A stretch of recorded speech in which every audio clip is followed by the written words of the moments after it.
Halo, apa kabar semuanya? Kembali dengan Putra Reza di Project Review, dan ini dia Samsung Galaxy Note 20 Ultra. Ya, ini adalah handphone yang kayaknya akan jadi Samsung terakhir dengan label Note karena kayaknya bakal diakhiri di sini. Kenapa begitu? Jadi buat yang mungkin ketinggalan berita atau belum tahu, sekitar semingguan lalu ada satu gambar yang cukup bikin heboh, yaitu bocoran tentang Samsung Galaxy S22 Ultra. Ya, seri S tapi bentuknya itu loh kayak Note.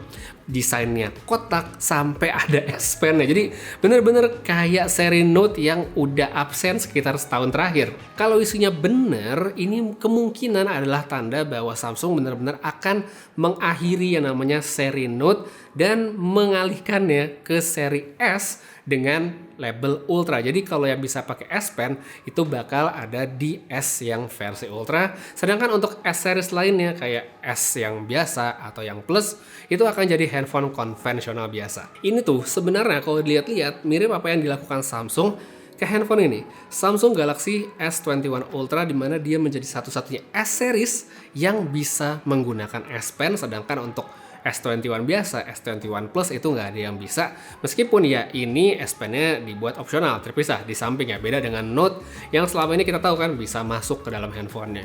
Sebagian saya lihat nggak ada masalah, tapi sebagian juga ada yang ngerasa wah kayak kurang nyaman dan segala macem. Jadi mungkin karena Samsung mendapatkan input seperti itu, mereka berpikiran ya udahlah kita bikin aja seri S bentuknya kayak Note supaya orang-orang yang merasa kehilangan itu bisa terpenuhi lah rasa kangennya, mungkin kayak gitu ya. Tapi itu cuma analisa gembel dari saya aja, jadi jangan diambil terlalu serius semuanya. Oke, jadi kita balik lagi ke handphone ini, Note 20 Ultra. Alasan saya kenapa menjadikan handphone ini sebagai materi video lagi, karena yang pertama handphonenya masih ada, jadi dimanfaatkan saja.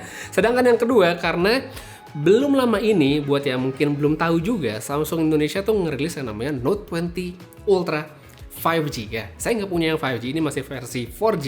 Tapi kalau dilihat dari segi specs, sebenarnya nggak ada yang beda kecuali dari segi konektivitas yang itu dia udah bisa 5G. Jadi yang pengen saya jawab di video ini adalah pertanyaan tentang apakah Note 20 Ultra masih worth it untuk dibeli saat ini, bahkan untuk dipakai sampai ke tahun ke depan, apalagi kalau ngelihat harganya yang udah turun cukup drastis. Jawabannya antara iya dan enggak. Pertama kita ngomongin dari segi specs dan performanya dulu. Note 20 Ultra jelas bukan handphone yang bisa kita bilang jelek. Jelas enggak. Layarnya masih standar bagus Samsung, terus buat chipset dia pakai Exynos 990, RAM 8GB dan penyimpanan 256GB. Itu sebenarnya masih cukup banget untuk mayoritas orang.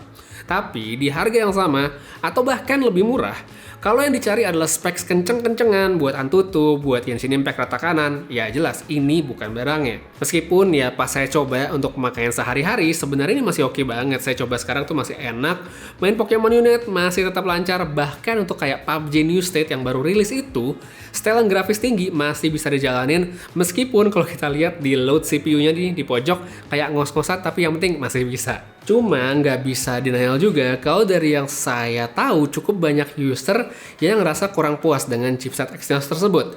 Mayoritas banyak yang bilang itu karena suhunya cepet banget anget ya, cepet banget panas. Sedangkan yang kedua adalah tidak efisien ke baterai jadi terlalu boros. Itu adalah dua hal yang sering banget saya dengar dari Exynos tersebut. Nggak cuma di Note 20 Ultra, tapi di handphone lain yang pakai chipset sama seperti misalnya S20 FE.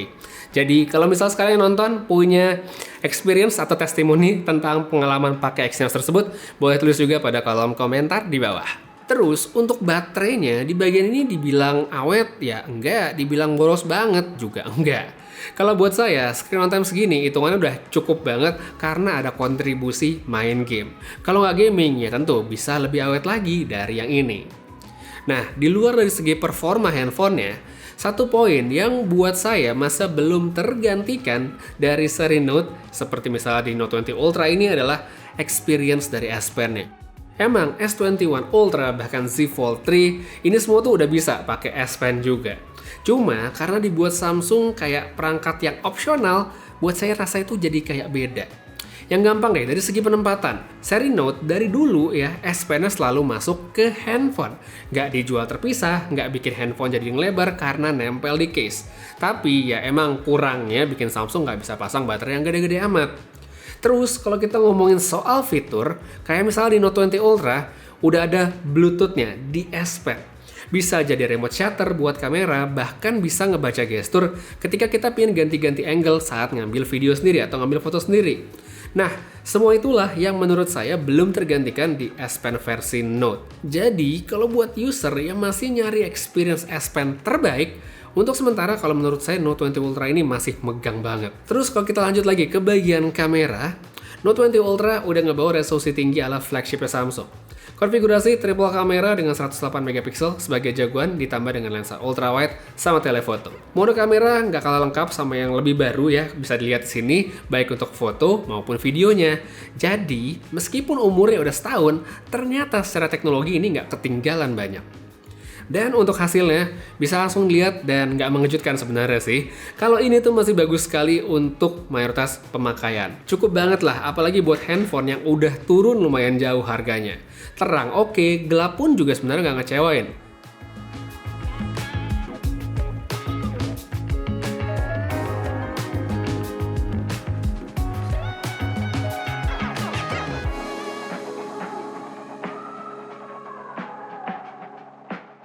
Paling nggak, kalau saya coba compare di sini dengan S21 Ultra atau Z Fold 3, jelas ini tuh masih bisa disejajarin.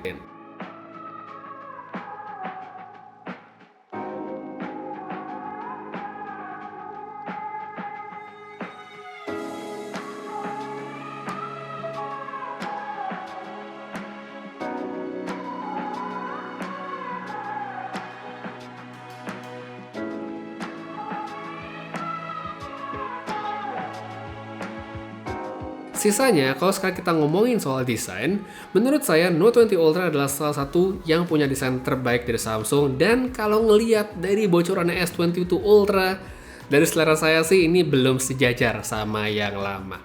Build quality perangkatnya sendiri udah solid banget, ada IP rating juga, jadi lengkap. Menurut saya ini nggak ada kurangnya. Overall, dengan harga yang ada sekarang buat Note 20 Ultra, jadi buat yang mungkin kelewatan handphone ini, pas baru dirilis harganya 18 juta sekian.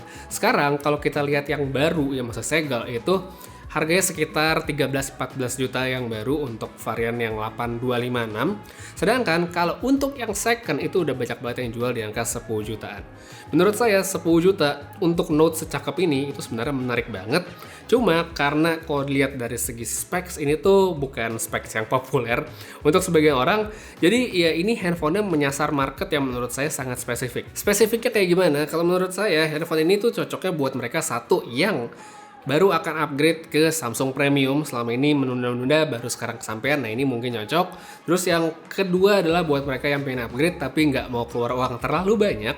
Yang ketiga buat mereka yang pingin ngerasain S Pen dengan experience yang paling bagus menurut saya masih ada di sini.